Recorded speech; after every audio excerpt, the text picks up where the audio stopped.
Bangsaku, rakyatku semuanya, bangunlah jiwanya, bangunlah badannya untuk Indonesia Raya. Indonesia Raya, merdeka, merdeka, tanahku, negeriku yang ku cinta. Indonesia Raya, merdeka, merdeka, hiduplah Indonesia Raya. Indonesia Raya, merdeka, merdeka, tanahku, negeriku yang ku cinta. Indonesia Raya, merdeka, merdeka, hiduplah Indonesia Raya. Selamat malam. Assalamualaikum warahmatullahi wabarakatuh. Waalaikumsalam warahmatullahi wabarakatuh. Kita semua.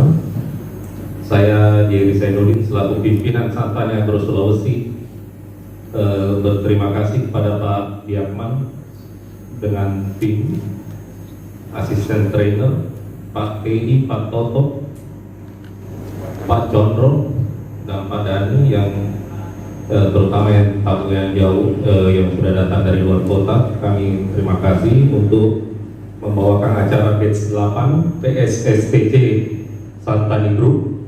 Semoga acara ini dapat berjalan dengan lancar dari awal hari ini sampai akhir acara nanti, sampai kunjungan ke lapangan.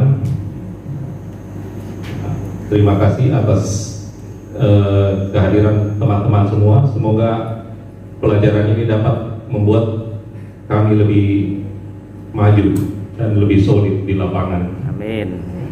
Mungkin terima kasih. Wassalamualaikum warahmatullahi wabarakatuh.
Rekang Sulawesi Selatan, crop bawang merah sudah modern ya, pakai sprinkle untuk penyiramannya.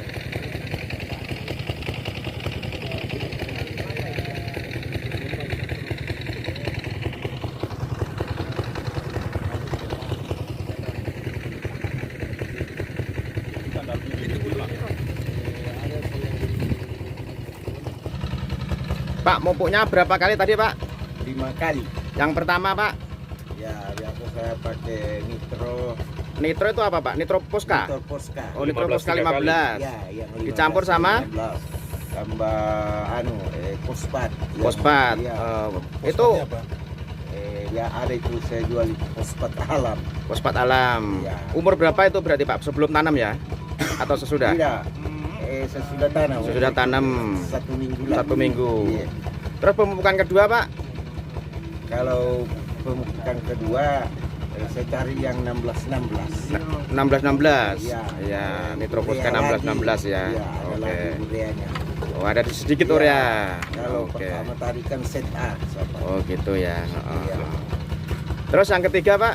Yang ketiga biasa saya lihat perkembangannya bawang, Pak. Oh, lihat perkembangan bawang Iya, dulu. Kalau perkembangannya Udah oke. kurang memuaskan, Ah, nah, saya double lagi yang 16-16. yang 16 nitroposka Iya. 16 itu tadi. Oke. Kalau sudah ya biasa saya kembali. Kalau seandainya perkembangannya kurang 16-16. saya pakai 16-16, kalau cuman jumlahnya ditambah ya. iya. Oke. Pak, kalau trio kali bagaimana?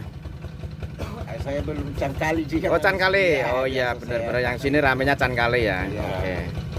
Di umur berapa bisa pakai can kali, Pak? Biasa saya pakai umur mulai 35. 35. Iya. Oh, Saya kalau sudah pakai cangkali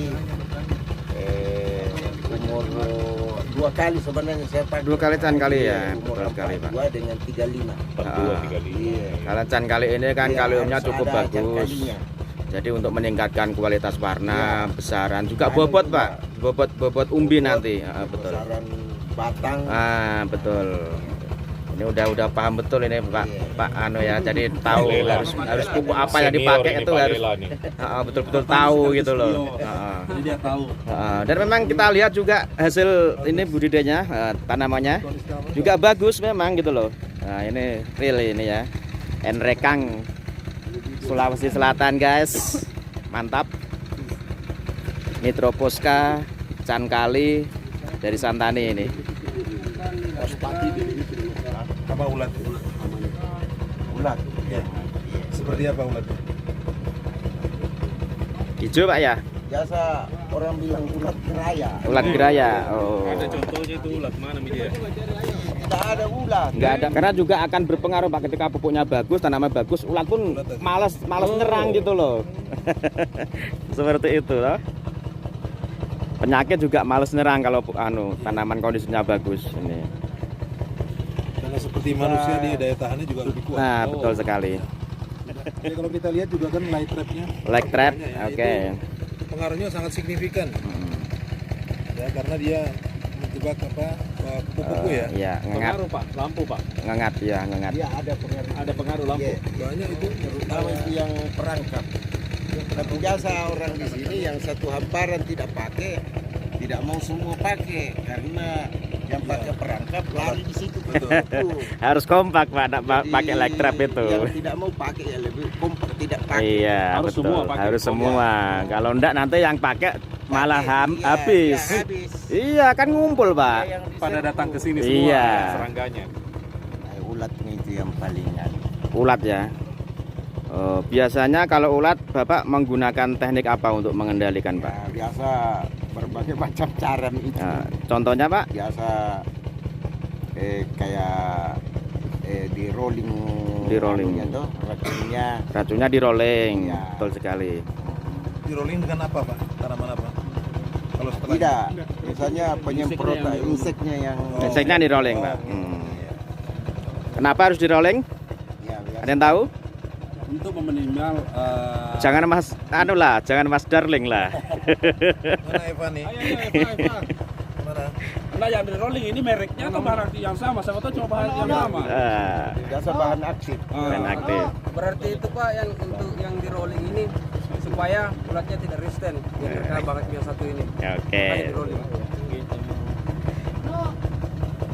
Selain ulat, Pak, biasanya apa aja? Jamur, Ya, Penyakit? jamur yang orang bilang. nginul ya. Oh, nginul juga sampai sini ya. Iya. Padahal dari Jawa ada Pak orang Jawa. Sekarang juga banyak sekali anu. Ini nih ulatnya. Itu yang bikin bawang karena pernah saya di kebun, saya yang kontrol langsung sendiri. Hmm. Sudah hampir ya bagi dua lah. Ulat Fungisida. Saya juga sudah pakai Ajos karena andalan saya juga kalau ini Ados. Ajos. Betul. Ternyata itu yang Cocok. Herbicida. Cocok. Mantap. Cocok sekali. Ya, jadi itu karena keragaman genetik namanya, bukan karena seperti tadi. Jadi ibaratnya orang melatih ilmu kebal ya misalnya ya. Lalu dia melatihnya terus menerus atau minum tadi, awalnya dia 1 botol, lalu 2 botol, 3 botol, tidak seperti itu. Mekanisme resistensi itu terjadi karena keragaman genetik. Apa yang dimaksud dengan keragaman genetik? Umpamakan ini kita ulat semua nih. Nih kita semua ulat semua. Tapi lagi Ada umpama sebagian ya. kita yang memang tahan terhadap insektisida tertentu, sudah secara alamiah, genetik namanya. Yang ini tahan, ini separuh tahan, ini tidak tahan. Ini tahan, ini separuh tahan, ini tidak tahan. Andai kata disemprot dengan insektisida yang efektif, yang mati yang mana? Yang tidak tahan. mati. Yang setengah tahan mungkin juga mati separuh. Tapi yang tahan tetap bertahan. Iya. Ya paham ya? Ini namanya populasi namanya. Ya. Nah nanti kita semprot lagi dengan insektisida yang sama. Ya. Akan terjadi lagi yang tidak tahan mati, yang setengah tahan mungkin mati sebagian, yang tahan masih bertahan. Namanya seleksi populasi, bukan seleksi individu. Jadi individunya tetap mati, tidak seperti yang tadi kalau kita minum terus-terusan lalu kita akan menjadi tahan. Ya, kemudian setelah itu pada akhirnya pada satu titik tertentu yang bertahan tinggal memang yang tahan tadi, dengan anak pinaknya tadi. Jadi anak pinak yang tahan tadi waktu dia beranak pinak mengeluarkan keturunannya, sebagian ada yang tahan, sebagian tidak. Tapi lama-lama semakin dominan yang tahan. Nah, pada saat semakin dominan yang tahan itulah kita menyebutnya resisten. Ya, menetas dia langsung masuk ke dalam jaringan. Tidak lagi. Ya, setelah masuk ke dalam jaringan, dia satu ulat itu dia tidak hanya makan satu jaringan. Ya, dia senangnya cuma masuk ke titik tumbuh. Ya, kalau belum ada bulir padinya atau belum ada bunganya, dia memakan titik tumbuh. Ya, nanti dia potong titik tumbuh atau masih tumbuh, nanti itu bisa dicabut seperti tadi. Namanya sundep. Sundep ya. Tapi kalau sudah ada padinya, itu kita namakan belum. Ya, dan hama ini sering dianggap remeh oleh para petani karena dianggapnya kecil. Ya. Nah, sekarang kita kan pakai produk apa nih untuk ini, untuk sundep dan beluk ini? Sandimas. Sandimas. Sama Milan. Itu bagus Milan. nggak? Alhamdulillah Pak.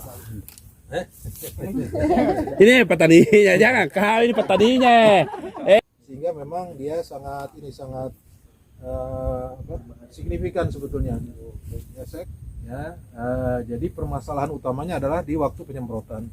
Jadi kalau memang sudah ada kelihatan kupu-kupunya, kelihatan nggak terbang? Kalau Kelihatan. Kalau sudah ada kupu-kupu itu segeralah untuk melakukan penyemprotan. Karena kalau dia sudah meletakkan telur itu menetas, ya kemudian dia makan, jarak instar ganti kulit kalian tahu berapa lama? Dari instar 1 ke instar 2. Ganti kulit itu berapa lama? 5. Ganti kulitnya? 7 hari bagaimana? Ganti kulitnya berapa lama? Karena proses ganti kulit itu setelah itu kulit terbentuk baru ya. Nah, jadi kalau kalian tadi ada yang tanya kapan waktu yang tepat, itu pada saat ganti kulit itu yang paling rentan. Nah, sekarang proses ganti kulit tahu nggak berapa lama? Antara 2 hari 3 hari. 2 hari 3 hari. Salah semua. Cepat sekali. Ya, itu cuma 1,25 menit. Ya, cepat sekali. Setelah menetas langsung. Ya, setiap ganti kulit itu dia hanya butuh waktu sekitar 1 menit saja untuk ganti kulit. Ya, tetapi proses instarnya tadi ada yang 2-3 hari. Tapi kalau sudah terbentuk kulit baru namanya kitin ya. Selaput kitin itu agak sulit. Ya, agak sulit buat ditembus. Tapi insektisida kita itu bisa menembus kitin juga. Nah, jadi kalau dia baru tumbuh kulit yang baru itu masih bisa dikendalikan. Jadi sekali lagi kuncinya adalah kalau mau lebih bagus lagi nanti tolong amati waktu demo ya. Mana nih depannya? Ya, waktu kamu demo, Pak Bella, tolong perhatikan. Agak sore, agak malam karena ulat atau kupu-kupu ini dia aktif pada malam hari, sore hari. Jadi kalau lihat sudah ada berterbangan, 1-2 segera lakukan penyemprotan besoknya. Ya, nah kalau itu dilakukan dengan cepat, dengan waktunya, timingnya tepat, itu ini bisa dikendalikan di bawah 5%. Kalau kita lihat hasil tanaman kentangnya Pak Haji, ini kalau dia bisa satu pohon itu 1 kilo itu standar. Ya tadi Pak Haji mengatakan sudah lebih dari itu 1,5 kilo itu bagus sekali. Ya, nah jadi teman-teman semua, tadi yang ilmu untuk budidaya kentang ini tidak mudah. Makanya saya tadi terjawab kok bisa di sini budidaya kentang ya. Nah, ternyata ada Pak Haji Ilyas yang menjadi tokoh di sini ya, yang kemudian mengedukasi masyarakat di sini ya. Dan saya yakin sekali apa yang dilakukan Pak Haji ini juga termasuk pemberdayaan masyarakat. Apa sih yang menjadi ketertarikan menggunakan pupuk 17? Hasilnya seperti apa dibanding sebelum menggunakan Nitroposka 17 itu? Saya ketertarikannya pertama dari harga. Harga kalau saya lihat dengan harga pupuk yang lain murah sih murah. Tapi biasanya di lahan itu banyak yang busuk, gitu. Terus harus banyak yang kita gunakan. Dan kelebihannya pupuk 17 sedikit ngangkatnya. Sedikit ngangkat, artinya dosisnya sedikit gitu ya? Dosisnya sedikit, iya. Terus hasilnya juga hasilnya bagaimana berarti? lebih bagus dibanding dengan pupuk-pupuk yang lain. Sebelumnya karena itu, yang kita lihat sekarang biasanya kalau pakai pupuk yang lain sampai 20% itu busuk. 20% busuk Ya, pakai busuk. pupuk lain ya. Nah, Sementara dan kalau kita pakai lihat ini hasil yang busuknya boleh dikata bisa dihitung. bisa dihitung ya. Kecuali yang saya lihat itu yang hamanya itu yang di hama-hama yang makan itu itu tadi yang disampaikan sama Bapak bahwa harus pakai tumpukan dan pemupukannya juga harus pupuknya yang matang. Oke. Untuk produktivitasnya Pak Haji setelah menggunakan pupuk 17 Nitroposka ini bagaimana? Produktivitasnya juga Kalau ada, dulu seandainya per pohon gitu atau per hektar gitu kan itu? kalau dulu yang sebelum pakai 17 satu pohonnya itu paling 3/4 3/4 3/4 kilo. Oh, 3/4 Sekarang kilo naik ya. sampai 1 kiloan. Sekarang Bahkan ada yang lebih, 1 kilo bahkan lebih ya. Ya. Oh gitu ya. Oke Pak Haji. Saya jelaskan sedikit ya mengapa Pak Haji bisa menemukan bahwa ternyata setelah menggunakan 17 ini itu ternyata hasilnya lebih bagus. Ya, itu alasan yang sangat rasional dari para petani itu adalah karena harga. Ya, jadi biasanya petani akan membandingkan antara harga. Tapi yang kedua, jangan lupa produk kita ini adalah menggunakan teknologi bas Jerman. Ya, dengan demikian nanti efektivitasnya akan lebih bagus dari yang lainnya dan pasti produk ini akan disukai oleh petani. Nah teman-teman jangan lupa pula bahwa pupuk kita ini kita katakan smart fertilizer. Jadi di luaran sana mungkin juga ada yang 17, ada yang 15, ada yang 16. Tapi mereka tidak seperti yang pupuk kita. Teknologinya beda ya. Pupuk ini mengatur sendiri kapan harus melepaskan nitrogennya, kapan harus menahan nitrogennya. Ya, kemudian yang kedua kita juga punya range pupuk yang cukup lengkap. Ya, dan kita tahu kapan menggunakannya. Ya, dan satu lagi memang tidak semua pupuk juga itu bebas klorin. Ada dua macam ya pupuk itu. Pertama kelarutan di dalam air, kemudian yang kedua bebas klorinnya. Kita punya kedua teknologi ini. Ya, jadi teknologi pupuk ini juga termasuk teknologi yang canggih. Ya, karena memang menggunakan teknologi yang dari Jerman tadi. Jadi yang mempengaruhi suatu produk itu bisa bagus atau tidak itu pertama sumbernya dulu. Ya, kalau sumbernya itu pupuk produk Eurochem itu kita punya di Rusia, punya di Belgia, ya, kemudian di Amerika, itu sumbernya dulu yang paling bagus yang mana. Ya, ada negara-negara itu punya sumber yang bagus. Yang kedua itu diolah dengan teknologi yang tadi, yang disebut dengan smart fertilizer tadi, sehingga dia bisa mengatur sendiri kapan harus melepaskan, kapan harus menahannya. Ya, kemudian yang ketiga tadi bebas klorin, sehingga memang menyebabkan tanaman jauh lebih bagus. Jadi nanti biasanya petani yang sudah mencoba, dia akan langsung melihat perbedaannya dibandingkan dengan produk yang lain. Pada akhirnya apa? Harga pun tidak merupakan penentu akhir dari keputusannya untuk menggunakan produk dari Santani. Ya. Masuk ya, boleh dilihat ini.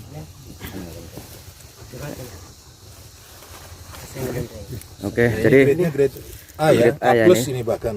Oh, ini termasuk besar sekali nih ya. Ini setelah menggunakan pupuk Nitroposka 17 dari PT Santani.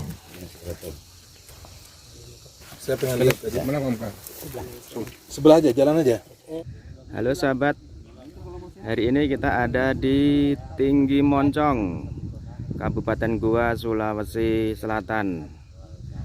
Kita ada di lahan kentang. Lahan kentang yang sangat luas sekali. Ini adalah miliknya Bapak Haji Rafiuddin. Beliau petani yang sangat besar. Lahannya kurang lebih hampir 30 hektar. Sebagian tanam kentang, sebagian komoditas lain. Oke, kita akan lihat bagaimana tanaman Bapak Rafiuddin secara lebih dekat. Oke. Juga dari benih. Biasanya kalau layu saring itu busuk, benihnya di bawah. Kena walang sangit. Yang mana? Coba mana sih yang kena walang sangit katanya? Itu yang orang di sini anango ya mungkin bahasa. Itu anango ini dia makan kalau begitu. Oning, Itu bisa mati semua nggak? Yang mana? Yang putih. Pertama ya. Jadi kalau seragam ya itu pertama bibitnya pasti bagus. Kalau dia seragam. Yang kedua pemupukannya juga pasti bedul. Ya, jadi itu. Kemudian yang ketiga pasti airnya juga tercukupi. Ya, maka kentang itu akan kelihatan seragam. Kalau kentang itu kelihatannya tidak seragam, itu memang indikasi ada yang salah dalam budidayanya. Ya.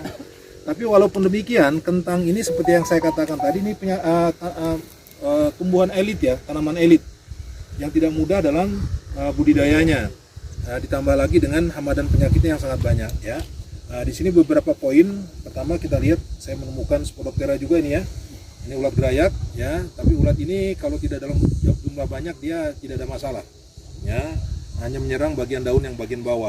Nah, ini sebetulnya yang paling banyak juga. Ini salah satu bentuk kumbang yang tadi uratnya. Jadi kumbang ini ada sekitar 5 macam. Ini salah satu aja nih. Ya, yang menjadi hama bukan serangga dewasanya, tapi ada uratnya. Ya. Nah, kemudian ada beberapa jenis kutu ya. Ada kutu kebul, tadi aktif. Tidak lewat biji. Ya, jadi kalau lewat vegetatif itu memang bukan lewat biji. Kalau beberapa seperti padi, jagung itu kan lewat biji ya, lewat fase generatifnya. Tapi kalau kentang itu dari fase vegetatifnya. Pertanyaannya, kalau kita mengimpor granola, mungkin yang genolnya dari luar, lalu kita tanam, lalu kita jadikan bibit lagi seperti yang Pak Haji lakukan. Kita tanam lagi, orang menyebutnya F1, F2, padahal bukan F ya itu karena dari vegetatif. Kalau F itu dari generatif, ya. Tapi masyarakat sudah kadung menyebutnya F1, F2 sampai seterusnya. Pertanyaannya kenapa dari F1, F2, F3 itu kenapa produksi makin menurun? Ada yang tahu? Ya di sini batasnya biasa sampai F berapa Pak Haji? Kalau di sini sampai ke batasnya masih G4 Pak. Sampai F4 ya, sampai F4. Kalau di Jawa itu bahkan sampai F10 masih dipakai keturunan yang ke-10 karena sulitnya untuk mendapatkan bibit tadi. Pertanyaan saya tadi kembali, mengapa makin kesini itu produksinya makin menurun? Kira-kira kenapa? Makin banyak virusnya ada di dalam umbi. Ini menyebabkan produktivitasnya semakin menurun terus. Ya, sehingga mereka setelah itu sampai nggak bisa lagi, walaupun dikasih pemupukan yang bagus, produksinya secara ekonomi tidak bisa memenuhi cost-nya. Ya, sehingga harus mulai lagi dari genol. Ya, jadi salah satunya adalah akumulasi virus di dalam umbinya tadi. Tapi jangan khawatir ya, umbi ini virus ini tidak berbahaya buat manusia ya. Jadi tidak mempengaruhi kalau kita makan kentangnya masih tetap enak ya, nggak ada masalah. Dia hanya mempengaruhi proses terjadinya produksi dari tanaman kentang itu sendiri. Ya, jadi kalau Pak Haji di sini juga menangkarkan itu salah satu upaya untuk memenuhi kebutuhan bibit atau benih kentang ini ya bagi masyarakat. Karena memang kita nggak bisa membibitkan sendiri. Ya, artinya tidak bisa memperbanyak sendiri, tetap tergantung dari impor dari luar ya. Jadi itu masalah utamanya. Jadi kalau saya lihat tadi, coba kalian lihat ya, tidak ada satupun kentang itu yang sudah di lapangan itu yang tidak ada yang keriting. Pasti ada yang keriting begini. Ya, ini kan ada semua, ini berarti sudah ada virusnya. Ya, tapi tidak berat ya. Jadi memang ini dianggap sebagai hal yang normal bagi kita di sini ya. Jadi harusnya masih normal. Ini kan umur 70 hari ya. Nah, patokannya adalah 90 hari. Kalau 90 hari masih hijau di atas, itu berarti hasil akan bagus. Ya, bahkan beberapa petani di Jawa itu juga sampai 100 hari dia usahakan masih bagus. Nah, seperti yang saya katakan tadi, suatu kualitas pupuk dipengaruhi oleh dua macam. Pertama sumbernya, kedua teknologinya. Dan kita punya dua-duanya itu. Ya, walaupun di lapangan banyak produk-produk yang serupa, ya, itu tidak semuanya sanggup membuat teknologi seperti itu. Tadi yang saya katakan dengan teknologi yang disebut dengan enhanced fertilizer tadi, ya, nitrogen fertilizer tadi, dia bisa menahan, bisa melepaskan sesuai dengan waktunya. Ya, itu yang membedakannya dengan pupuk-pupuk yang lain. Ya, baik, ada pertanyaan? Ditanya. Tapi Pak Haji, ini pupuknya pakai apa? Pupuknya pakai apa? Oh, jadi kalau ini pupuk organiknya tetap masih pakai pupuk kandang. Ya. tapi dia tetap pakai ada MPK 17. Nitroposka 17 ya. Terus ke 17 saya Pak Haji ya. Ya, pupuk kandang mengapa penting? Ya, jelas pupuk itu membantu pertumbuhan. Supaya menambah nutrisi unsur hara di dalam tanah. Oke, pasti menambah nutrisi. Ya. Namanya Nah, yang pupuk. paling penting dia menjadi balance untuk pupuk-pupuk kimia yang sifatnya anorganik, Oh, pengurai. ya pengurai, dan Pengurai. dia juga memperbaiki struktur tanah. Iya, iya. Ingat, ada kalanya pupuk itu tidak bisa terserap karena struktur tanahnya tidak mendukung. Pengurai Nah, dia. jadi pupuk kandang ini tetap diperlukan untuk mengembalikan struktur tanah secara fisik. Kemudian juga biasanya pupuk kandang itu juga tersedia unsur hara mikro yang cukup banyak, dan sebagian dari pupuk kandang juga membawa organisme mikro yang bersahabat dengan tanaman. Ya, beberapa bakteri, beberapa jamur itu banyak juga yang bersahabat dengan tanaman, dan dia Simbiosis. dibawa dalam pupuk itu tadi. Ya, sehingga penggunaan pupuk ini kandang ini menjadi penting. Ya, jadi jangan pernah mengandalkan hanya dari pupuk Kimia. anorganik. Anorganik. Ya, dan petani biasa sudah tahu itu. Ya, cuman pupuk kandang yang harus hati-hati mesti yang sudah masak sekali. Apa artinya sudah masak? Sudah mati. Ya, Pengurai. bukan berarti kalau sudah masak itu seperti konro yang kita makan tadi pagi, bukan. Ya, sudah masak itu sudah tidak mengalami fermentasi yang lengkap. Ya, sehingga dia kalau sudah fermentasi yang lengkap itu dia tidak membawa bibit penyakit, tidak membawa juga beberapa hama yang memang terbawa oleh pupuk. Ya, yang paling penting juga buat tanaman menjadi tersedia. Nah, Sudah memakai Nitroposka 17. Hasilnya sangat lumayan bagus. Nah, untuk meningkatkan Pak, untuk meningkatkan produktivitas itu sebaiknya kita ada tambahan pupuk apa Pak? jadi begini, NPK 17 itu kandungannya kan seimbang ya, dianggap seimbang antara nitrogen, fosfat, dan kaliumnya ya. Pengalaman dari petani lain seperti di Beras Tagi itu mereka juga menggunakan nanti pada umur sekitar 60-an itu menggunakan juga Perfect. Nitroposka Perfect Pak ya. Ya, Perfect ya. Perfect itu kandungan fosfatnya lebih tinggi dia ya. Kemudian juga bisa digunakan KNO3-nya. Ya, terutama untuk yang tidak mengandung klorinnya tadi. Ya, itu menjadi penting ya. Apalagi sebagian dari bibit ini nanti mungkin akan ditangkarkan menjadi benih untuk penanaman selanjutnya. Ya, jadi kita menyarankan nanti dicoba untuk KNO3-nya, kemudian juga untuk MKP-nya, Perfect dan Entek juga bisa dipakai. Sama Entek ya. Jadi kita punya banyak ragam pupuk yang sophisticated atau yang smart fertilizer tadi, yang setiap daerah nanti mungkin berbeda-beda. Ya, tapi kalian harus tahu timing kapannya harus dilakukan. Misalnya kalau kita memberikan terlalu banyak fosfat di awal, itu akibatnya apa? Dia akan mengganggu proses generatifnya. Jadi masih muda sudah pada berbunga. Bunga ya. Ya, itu karena terlalu banyak menggunakan fosfat di awal. Ya, tapi kalau menggunakan terlalu banyak nitrogen di akhir, maka tanaman tetap hijau terus nanti jadinya dan akan pengaruhi kepada umbinya. Ya, jadi memang di sini pemupukan itu menjadi penting. Kapan kita harus konsentrasi pada nitrogennya, kapan kita harus konsentrasi pada fosfatnya, kapan kita konsentrasi lagi pada kaliumnya, ya, terutama kalium untuk kualitas ya, kualitas dari umbi. Ya, kapan lagi kita menggunakan beberapa unsur hara mikro, ya, itu juga ada pengaruhnya terhadap kualitas dari hasil panen kita. Ya, dan seperti yang saya katakan tadi, dengan ragam smart fertilizer yang dimiliki oleh PT Santani Group, ya, Santani Group ini dengan teknologi menggunakan teknologi dari BASF Jerman, perusahaan Eurochem, ini kita menggunakan teknologi yang tinggi. Jadi kami semua pun Pak Haji masih belajar tentang pupuk yang canggih ini, ya, dan kita masih belajar dengan petani kapan waktu yang tepat untuk pemberiannya. Karena setiap daerah dengan kondisi iklim yang tidak bisa kita kendalikan itu mungkin berbeda, ya, terutama dalam waktu aplikasinya. Ya, dan kalian semua harus belajar sendiri ini. Ya, kalau memang kita punya pengalaman dengan Beras Tagi misalnya, itu bagus sekali. Ya, maka nanti kalian harus coba lagi di sini dengan kondisi di sini mungkin agak berbeda. Ya, termasuk waktunya. Kalau sudah dapat waktunya tadi, timing yang tepatnya, wah, itu yang luar biasa. Ya, jadi kita belajar bersama-sama dengan para petani. Karena pupuk ini sekali lagi kita tidak mengatakan kita yang paling jago, tapi setidaknya kita memiliki teknologi yang memang luar biasa. Dan teknologi ini kalian harus kuasai di lapangan, bekerja sama dengan para petani untuk bisa melakukan aplikasi yang tepat. Karena di sini utamanya tanaman kentang saya terlalu butuh banyak pakai nitrogen. Ya. Karena kalau nitrogen memang kalau lihat dari daun sangat bagus, ya. subur. Tapi begitu ada angin, karena angin keras di sini rebah. karena dia juga punya batang tidak terlalu kuat. kokoh. Makanya saya selalu pakai yang kalium itu supaya batangnya Berimba ya. ya berlimpah supaya batangnya bisa keras. Mungkin Mas Toto bisa menjelaskan Mas Toto untuk kekuatan batang sampai yang umbi terbelah tadi tuh. Jadi secara umum aja ya, buah atau umbi itu pecah kenapa? Karena mungkin salah satunya adalah ini di luar OPT ya, adalah kalsium Ca kurang. Jadi kenapa Ca ini menjadi penting gitu loh. Kadang petani itu yang dikasihkan NPK kan, yang dipikul itu kan karung-karungan itu kan, dia lupa sama Ca, ya kan?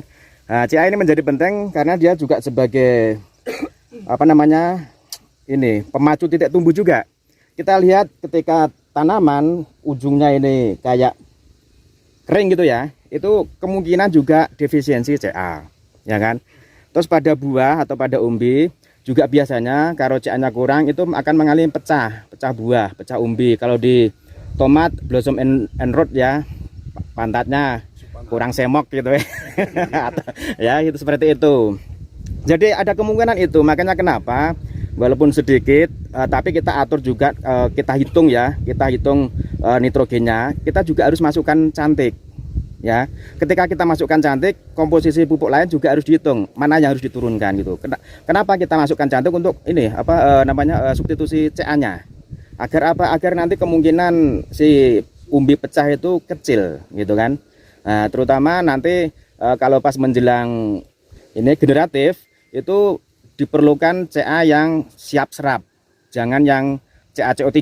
Kalau CaCO3 itu nyampe panen pun kadang tidak terserap gitu, itu hanya untuk buffer pH gitu kan. Kalau toh disemprotkan untuk di apa, dispray untuk di apa ini daun, itu juga hanya untuk buffer ini apa suhu gitu kan, enggak untuk diserap sebagai nutrisi. Jadi mungkin Ca sangat dibutuhkan di semua tanaman. Nah, korelasinya terhadap apa namanya hasil tadi seperti itu. Kalau di semangka juga akan sangat terlihat, dia mudah pecah juga. Di melon nettingnya juga akan kurang bagus gitu kan. Kalau di bawang merah juga sama, ya kan. Nah, seperti itu. Pucuknya bawang merah apa namanya keringnya itu indikasi juga defisiensi Ca. Jadi seperti itu, kira-kira seperti itu secara umum ya. Jadi nanti pupuk cantik itu kan mensuplai unsur hara Ca ya. Tapi dia juga membawa nitrogen di dalamnya. Makanya dalam penggunaan pupuk kita jangan senang kalau petani terus pakai semua produk kita. Nah, Kalian harus juga mampu menghitung dihitung-hitung suplai dari nitrogen yang sudah kita berikan. Dan nitrogen kan ada dua macam kan. Ada yang bentuk amonium, ada yang juga dalam bentuk nitrat. Ya, nah itu mesti dihitung itu. Ya, kalau salah menghitung nanti kelebihan nitrogen. Ya, jadi memang kalian harus pandai menghitung suplai. Ya, itulah salah satu kelebihan dari tim kita dan produk kita. Ya, kita bisa mengatur kapan memang harus memberikan cantiknya, perfectnya kapan diberikan, dan pada saat seperti itu mungkin harus berhenti dulu dengan satu pupuk yang lain. Ya, jadi memang harus kalian juga harus mendampingi produk yang smart ini, yang cerdas ini. Kalian juga harus cerdas dalam menghitungnya. Ya, dan nanti setiap tanaman itu punya kebutuhan yang berbeda-beda. Ya, dan itu hanya melalui trial and error. Ya, kalau sudah menemukan yang tepat sekali, itu kami yakin sekali hasil panen akan lebih tinggi dan lebih efisien dalam penggunaan biayanya. Ya, jadi mulai sekarang kalian juga tetap harus belajar ya bersama dengan petani. Nanti akan ada acuan atau arahan dari pusat ya tentang bagaimana penggunaan pupuk ini melengkapi semua unsur dan jangan sampai ada yang kelebihan. Ya, jadi jangan sampai ada yang kelebihan gara-gara kita memberikan 2 macam atau 3 macam jenis pupuk ke tanaman kita ya. Baik, itu dulu barangkali untuk siang ini. Kita kembali lagi. Terima kasih Pak Haji sudah didampingi di sini ya. 12 sebentar sore 12 ini udah pakai pulang. Nah, di sini ada 2 yang ditanam sama petani, ini jenis yang nanti di lahan itu jenis di luar mereknya kan itu di luar mobilnya, jadi tinggal panggil Pak Takdir nanti buka pintu. Kalau di luar katanya mobilnya padahal nah, nanti juga kalau di luar beda dengan hubungan yang dengan semuanya motor 3 Yoko saya ada helm di loker. Nah, jadi kalau kita melakukan demo edukasi kepada masyarakat, jangan lupa kita punya solusi terintegrasi. Apa itu solusi terintegrasi? Kita punya paket lengkap, terutama pemupukannya. Jadi memang kalian dari awal kalau membuat satu demo atau edukasi kepada petani, tolong paket lengkap pemupukan itu yang nomor 1 dulu, ya, yang sudah dirancang dari awal. Ya. Kenapa demikian? Masih ingat tetap segitiga penyakit ya, patogen, lingkungan dan tumbuhannya. Jadi kalau di sini sudah mulai diperkenalkan dengan mulsa. Ya, mulsa itu fungsinya apa? Yang paling utama? Rumput Pak. Ya, dia sebetulnya termasuk pengendalian gulma secara mekanis, fisik mekanis. Ya. Yang kedua dia juga melindungi kelembaban tanah. Ya, di dalam tanah. Ya, itu juga bagus. Ya. Jadi mulsa merupakan bagian dari pengendalian jasad pengganggu juga. Ya, kemudian kalau kita lihat di tanaman ini, itu hamanya yang paling banyak adalah jenis kutu-kutuan atau pengisap. Ya, sebetulnya kalau untuk pengisap itu tidak terlalu sulit. Produk kita sendiri apa yang dipakai untuk penusuk pengisap? Ada Sunmax, terus apa lagi? Progen, ya. Nah itu diselang-seling ya nanti dipakainya. Dan ini kondisi yang kritis. Jadi kira-kira 1 bulan atau 2 minggu sampai 4 minggu sejak tanam itu fase kritis di mana kita harus menggunakan pestisida, jangan sampai terlambat. Ya, juga untuk penyakit ini sudah disemprot dengan apa nih fungisidanya? Fungisida sudah masuk. Angkubatmik. Baik, kelihatannya waktunya sudah lumayan bagus ya. Kalau kita lihat gejala penyakitnya hampir nggak ada ya. Ya, ada nggak, coba tolong cari. Iya, cari penyakitnya. Ya, rasanya sih nggak ada.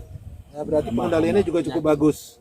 Cuma Ya. hama di sini saja. Kecuali ada beberapa yang memang kosong, saya nggak tahu kosong ini memang mati atau apa. Nggak ngerti saya. Dia kena arbasma Pak, pitium. Ya, kena pitium dari awalnya ya. Jadi jangan lupa sebagian besar penyakit itu terbawa dari pembibitan. Jadi dari sejak awal pun harus ada penyemprotan untuk fungisidanya. Ya. Karena kalau sudah terbawa itu agak repot ya. Oke, kembali ke sini tadi pemupukannya nanti dicoba diteruskan ya dengan rekomendasi kita. Kemudian pengendalian hama dan penyakitnya jangan sampai terlambat pada fase ini. Ya, kalau kita selamat pada fase 2 bulan setelah tanam itu akan insya Allah pengendalian lebih gampang. Ya, jadi fase sekarang ini kan sudah 1 bulan ya, itu yang fase yang kritikal. Ya, jadi harus diamati sekali, hati-hati sekali. Oke, hama yang itu hamanya. Jadi hama kebanyakan kutu-kutu. Ada juga nanti kalau sudah berbuah namanya hama Heliotis armigira ya. Heliotis itu adalah ulat yang masuk ke dalam buah. Ada nggak di sini? Ada. Ya, seperti ulat jengkal dia. Ya.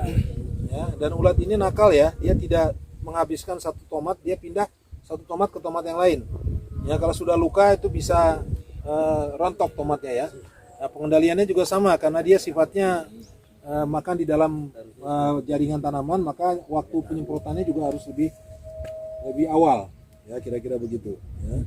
Nah, kalau penyakitnya ini hampir mirip dengan kentang. Kenapa sama dengan kentang penyakitnya?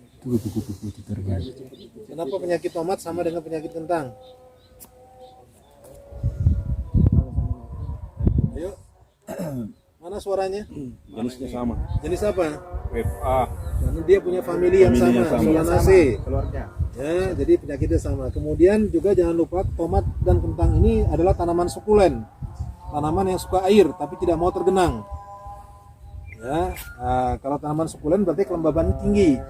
Ya, itu juga penyakitnya ada. Ya, penyakit yang umum adalah penyakit busuk daun atau busuk basah, yaitu Phytophthora infestan. Ya, nanti kalau sudah agak tua akan muncul penyakit lain yang namanya Alternaria.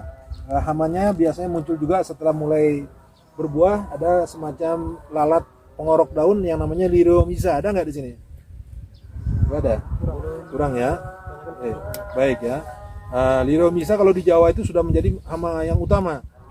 Ya, dan lagi-lagi memang pengendaliannya harus awal ya, dengan menggunakan insektisida kita ya. Baik, kemudian sekali lagi kalau saya melihat penyakitnya cukup terkendali ya, karena memang aplikasi fungisidanya waktunya tepat ya, lebih tepat. Dan ini bisa dipertahankan sampai nanti kira-kira sampai dia umur 60 hari ya. Kalau sudah lewat 60 hari sudah lebih aman dari serangan hama dan penyakit.